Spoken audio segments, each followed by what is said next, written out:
Sometimes during these mysteries of people missing or unexplained disappearances, sometimes people come back. Sometimes they are found, but sadly, they can go missing again. On January 2nd of 2020, Kristen Marie Galvin, at that time was 15 years old, she went missing from Spring, Texas, and she vanished without a trace from her grandmother's house.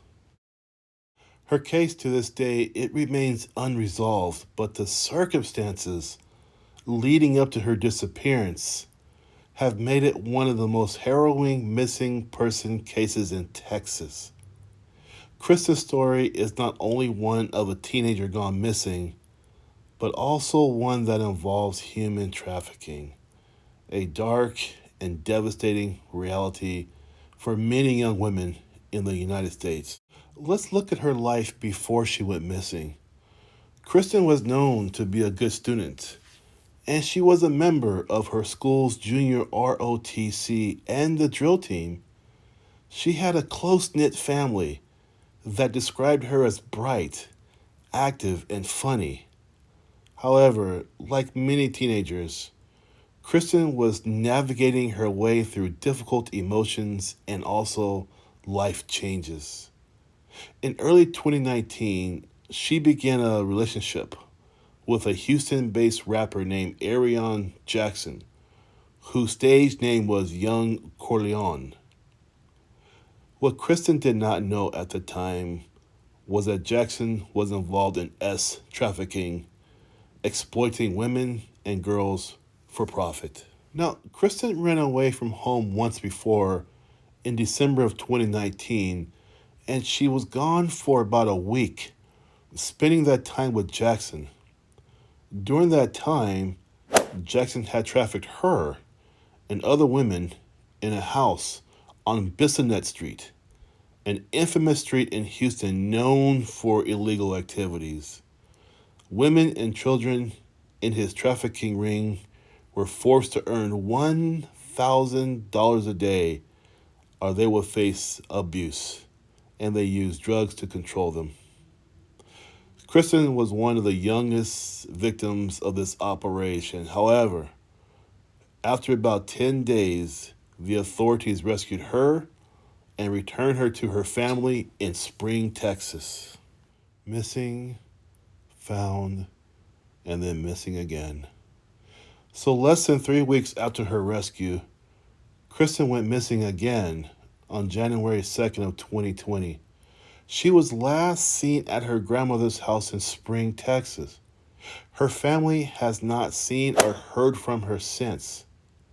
Authorities suspect that she may have been trafficked a second time, possibly lured back into the dangerous life from which she was just saved. Some witnesses said they saw a photo of her on websites known to advertise certain services, which makes investigators think that yes, she was probably trafficked again, but she could be somewhere as far as Atlanta, Georgia.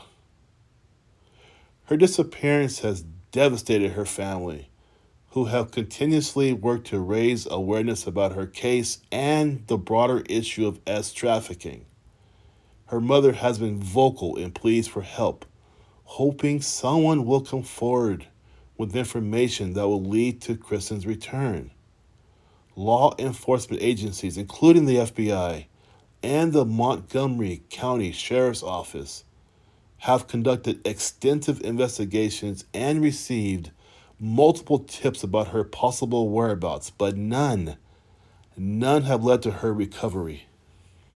Kristen's case highlights the terrifying reality of human trafficking, particularly in major cities like Houston, which is a known hub for trafficking activity because of its proximity to international borders and large populations. These traffickers, they prey on young women and girls, using manipulation and fear to control them. Many victims are coerced into trafficking through romantic relationships, as was the case with Kristen and Jackson. And once trapped in these operations, escaping becomes incredibly difficult, as victims are often threatened with violence against themselves or their loved ones. Traffickers like Jackson exert psychological control over their victims, making it even harder for them to leave. Jackson, who was later arrested and sentenced to 27 years in prison in 2023 for trafficking minors with force, fraud, or coercion. He continued his activities even while in jail, using smuggled phones to operate his network. His exploitation of vulnerable girls, including Kristen, has left a serious dark mark on their lives. Now, despite Jackson's imprisonment, Kristen's whereabouts remain unknown. The belief that she has been trafficked again has kept her case active with law enforcement agencies and human trafficking organizations keeping their efforts to locate her alive. Her case has been widely covered by news outlets and organizations. Still, the lack of concrete leads has left her family in a state of ongoing anguish. Witnesses have reportedly seen her in online ads in both Texas and Georgia, which suggests she may still be alive but trapped in the dangerous cycle of trafficking. These leads, while hopeful, yes, they are hopeful leads, they have yet to bring her home. Kristen's disappearance has galvanized her family and advocates to push for more awareness about the dangers of trafficking. Texas, in particular, has seen a rise in trafficking cases, prompting state officials and anti trafficking organizations to increase their efforts to combat this epidemic. Kristen's case serves as a reminder of the importance of vigilance, as well as the need for continued education and support for victims of trafficking. Kristen Marie Galvin's story is a tragic example of how vulnerable young women can be, how they can be manipulated into dangerous situations only to disappear from the lives of those who truly love them. As of today, her family continues to search for answers and to pray for her safe return. Law enforcement and human trafficking organizations encourage anyone with information about her disappearance to please come forward. You can contact the Montgomery County Sheriff's Office at 936 760 5800. Again, 936 760 5800. Thank you. Missing person cases are always hard on families, devastating to their emotional and mental well being. These tolls are profound, with constant questions. Are they safe?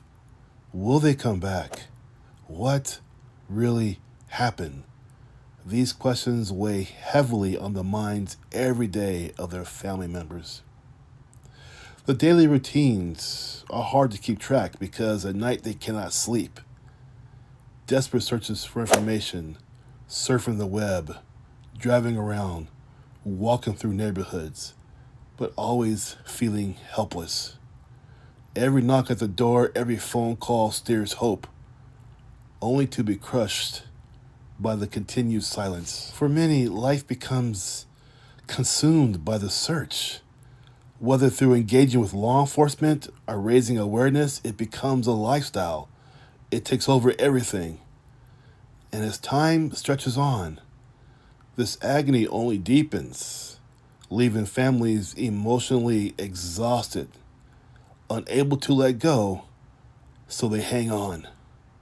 This is a case of two people in the UK. Please pay attention to the details, for one is missing and one case was resolved. When Owen Harding disappeared, he was 16 years old. Today, he would be 21 years old, born on May 13th of 2003. Owen was from Saltdean, East Sussex. He got into an argument with his mother, and after the argument, he left the home upset. Sometimes, in an effort to calm down, he would go for a walk to watch the sunset near the cliffs in the Telscombe Thai area. In the 2020s, most of the countries were involved with the lockdown, meaning you couldn't go anywhere, which was a frustration for Owen because his girlfriend Megs lived 280 miles away in Pocklington, Yorkshire, but he couldn't go see her due to lockdown restrictions. Because of this fact, he would sometimes get frustrated, which of course led to some arguments with his mother sometimes, and which in turn he would take a walk to calm down. Stella, his mother, remembers seeing him last at about 6 p.m. that night, and when he didn't return, she immediately became concerned. Now, the last confirmed sighting of Owen was around 6:50 p.m. The CCTV footage showed him walking towards the cliffs. Two witnesses later came forward saying that they saw a boy matching his description walking along A259 road that evening. His phone lost signal shortly after he left, which was around 6:23 p.m. So this is to suggest that maybe it was turned off or maybe it was destroyed. Now, the authorities and search teams in response included helicopters, drones, and the Coast Guard. They did an extensive search in the cliff area, thinking maybe he fell over. However, no trace of Owen has ever been found, and his disappearance remains a mystery. There are also some theories that maybe he tried to walk the 280 miles to see his girlfriend, but no leads have confirmed this. Owen's mother, Stella, to this day, continues to raise awareness of his disappearance, desperate for any answers, but as of today, his whereabouts remain unknown. Esther Dingley. She disappeared while walking in the Pyrenees Mountains along the French-Spanish border. Esther and her partner, Dan Colgate, had been living a nomadic lifestyle for over 6 years, traveling Europe in their camper van. On November 22nd of 2020, Esther took off on a solo hiking trip, planning to spend a few days in the mountains. She last spoke to Dan through the WhatsApp format from the summit of Pic de Sauvegarde, a 2,737-meter high mountain, and even sent him a selfie from the peak. Now, when Esther failed to return from her hike, Dan reported her missing on November 25th, and of course this sparked an extensive search by the Spanish and the French authorities. Despite the challenging winter conditions, search teams scoured and searched the area for weeks, but no sign of Esther was found. Even Dan went along on the local search teams looking for her through winter and into spring.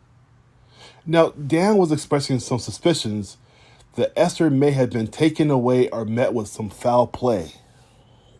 In July of 2021, human remains, including part of a skull, were found near Port de la Glière, not far from where Esther was last seen.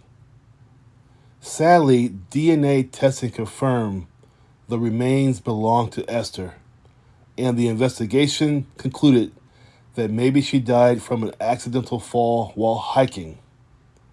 Despite this tragic outcome, the case closed with no indications of foul play. Esther's story captured widespread media attention due to the heartbreaking circumstance and the couple's adventurous lifestyle. Besides Dan, Esther was loved by many as well, and she will be missed.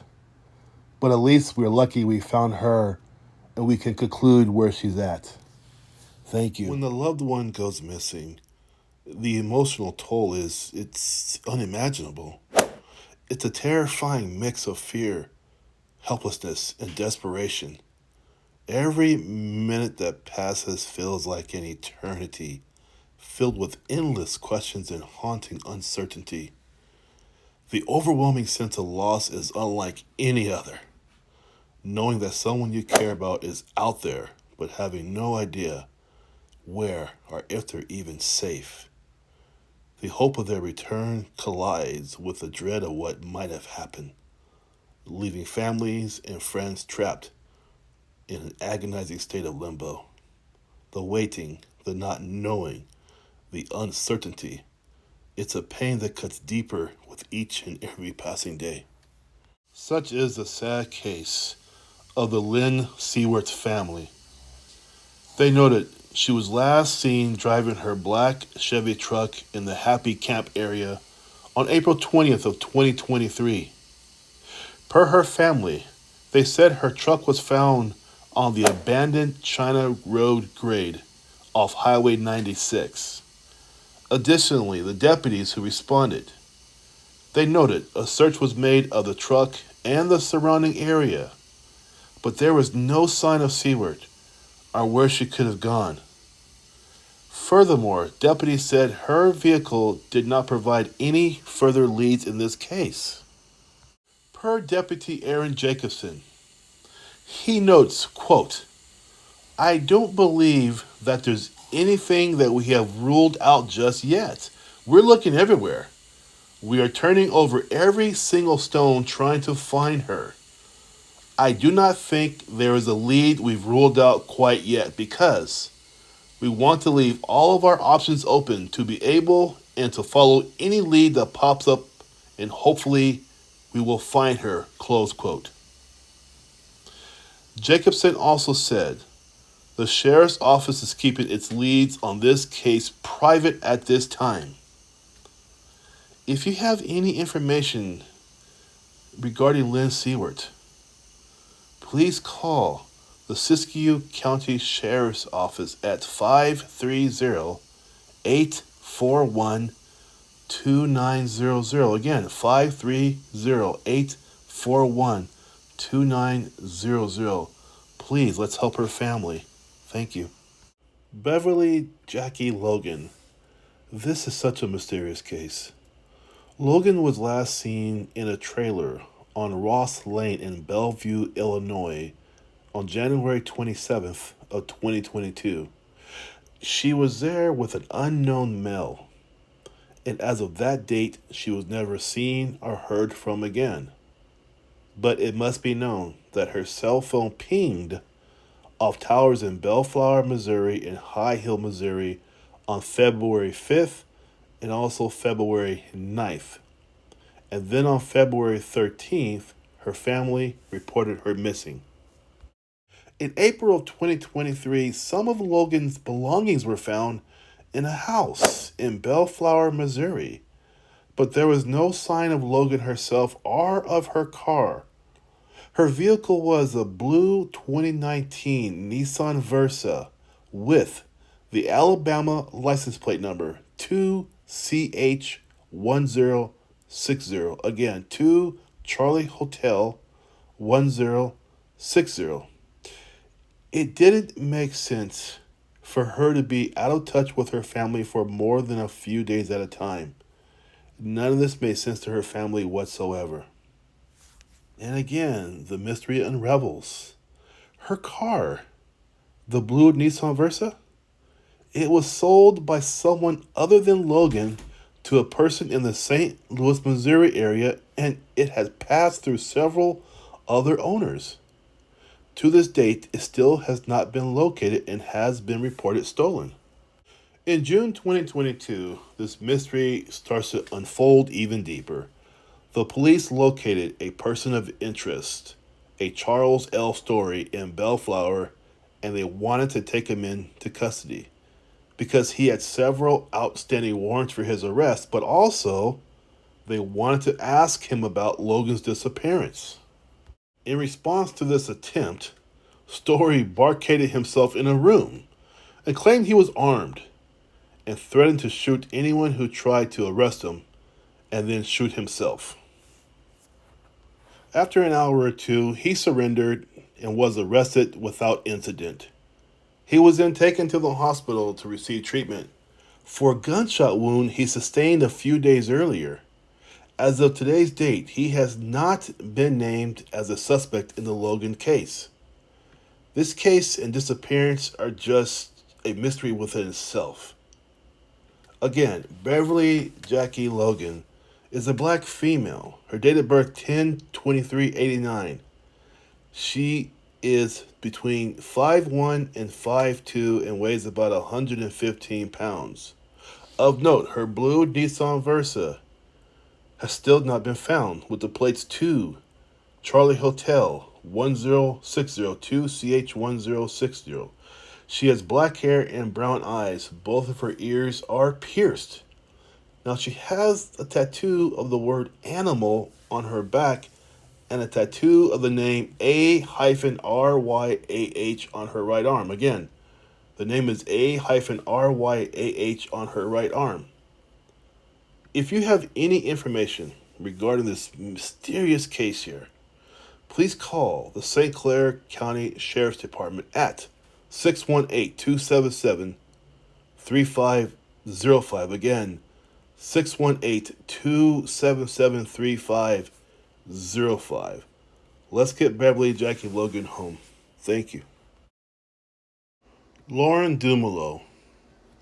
Lauren was last seen at her residence in the 4900 block of Coronado Parkway in Cape Coral, Florida, on June 19th of 2020. Now, her boyfriend, Gabriel Pina, said he saw her before he went to work, and this was around 6 a.m. Now, Dumoulin, or somebody using her phone, made a Facebook call to Pina's phone between 10 a.m. and 11 a.m., but at that time, he did not answer his phone. Now, the location of her cell phone was still in the house, so she left that behind.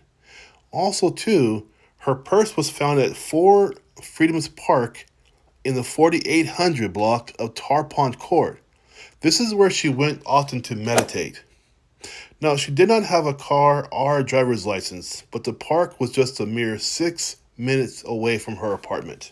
Now, if you recall, she was last seen on June 19th of 2020 by her boyfriend Gabriel Pina. However, on July 2nd, her shirt was found at the waterline of the park. And this starts another mystery because the park was thoroughly searched not once or twice but 4 times. And the shirt was not seen at that time, but somehow now it shows up on July 2nd. So police believe maybe it was planted there. What do you think about this? I want to hear what you think, and please put it down in the comments. They searched this area 4 times. Nothing showed up. But on July 2nd, her shirt is now seen there? I'd like to have your opinion in the comments, please. I know a lot of you are just smart people out there with great opinions. Please let us know what you think. Let's carry on. So Dumoulin is considered an endangered missing person. Prior to her disappearance, she had filled out multiple job applications and paid her rent in full. So this would not make sense for her just to voluntarily leave. She was applying for jobs and she paid her rent in full. Additionally, and probably most importantly, she had a young daughter who was in the custody of her mother at the time of her disappearance. None of this makes sense. A young lady filling out job applications, paid her rent off in full, has a daughter there. She went missing on June 19th. Somehow her shirt shows up 2 weeks later. None of this makes sense. Please let me know in the comments what you guys think. Now, Lauren is between 5 feet and 5 feet 2. She weighs about 115 pounds. At the time of her disappearance, she had on the t-shirt and shorts.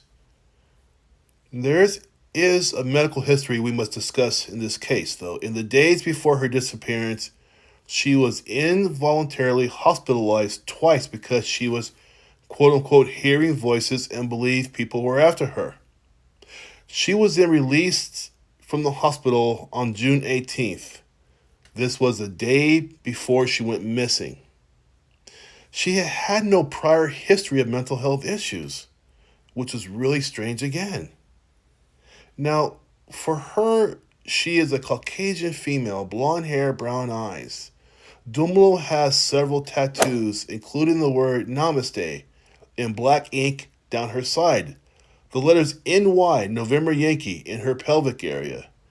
an OM symbol on the inside of her wrist, rosary beads on her ankle. Her hair is naturally light brown and was dyed blonde at the time of her disappearance, with her dark roots showing. Look, this case is multiple layered. We know this already. But if you have any information at all regarding her, please call the Cape Coral Police Department at 239-574-3223. Again, 239-574-3223. And thank you very much. The state of Wyoming became part of the Union on July 10th of 1890, thus becoming the 44th state of the United States. Now, it must be understood that in the Wyoming State Constitution, they have allowed women to vote since 1869. Overall and generally in the U.S., women could not vote until 1920. Like many states in the 1930s, this state was hit very hard from the Depression with economic hardships because Wyoming was a farming and ranching type state. Therefore, with the falling prices of ag products, it left many people struggling.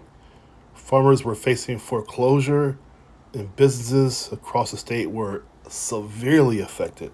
This reality in Wyoming, with the economic hardships and the Dust Bowl, it had to have affected everybody, including Olga Major. On September 17th of 1934, Olga and her husband were out elk hunting. Elk hunting was nothing new for Olga. She grew up there. She knew about fishing, hunting, anything outdoors she could do, so that wasn't a problem for her. After walking for about 10 to 12 miles, Olga wanted to rest, but Carl wanted to keep on going. She told Carl to go ahead and she was going to take a rest. Per Carl, as he climbed up this little hill, he turned back to look at her, and she was sitting on a rock near the passing cars on Togwatee Pass Road. She wore tan breeches, a blue shirt, and a gray pullover sweater with high-laced boots. In her belt was a small hatchet, and she carried a bag of sandwiches. Carl noted he was only gone maybe 20 or 30 minutes, but when he came back, he said that she was gone without a trace. Carl said he looked for her many times. He shouted her name, but she never showed up. After a mere 5 days, many local newspapers had the front headline plastered with "Police Seeking Missing Woman. Husband Under Suspicion." This made Carl sad and also furious. The police admitted, after every interview with Carl, for over 7 interviews, he said the same story, each word, every time, not missing a beat, never changing the story, same story every time. He had nothing to do with Olga's disappearance. One of the biggest problems Carl had is this. Olga was an expert in the forest. It was almost impossible for someone like her, who grew up in the forest, who fished, who hunted, it was almost impossible, per the police and her family, for her to get lost. It just didn't make sense. Just to be sure, the town rounded up a search party of more than 300 men, and they searched the complete area. In fact, it was the largest manhunt in state history. They checked everywhere, and still nothing turned up. It must be noted that the following year, Carl and 2 of Olga's brothers returned to the area to continue to look for her. But they never found her. And once again, the papers plastered, "Search for Mrs. Olga Major, 21-year-old bride who disappeared, has not been found. At this time, we have discontinued our search." As time went by, although they said they would keep searching for her, the search parties got smaller and smaller because they had to go to work in the hayfields, fighting forest fires, or many people just had to live their lives. After 7 years of Olga vanishing on Togwati Pass, Carl applied for and received an official divorce and remarried to Ella. Ella was the woman he was dating before he met Olga. Carl moved to Redding, California. He died in 1978 at the age of 72. Ella, his second wife, lived to be 92, passing away on March 19th of 1998. So, was it a murder? A suicide? A bear attack? Where was the body? For years, hunters in that area kept a sharp eye out for her, but no one ever found her again. Olga Major simply vanished. Olga Major is by far the longest and oldest disappearance case in the state of Wyoming. Her case number is C 15 02025. If you have any information, Detective Jason Cox can be reached at 307 332 5611. Thank you for listening.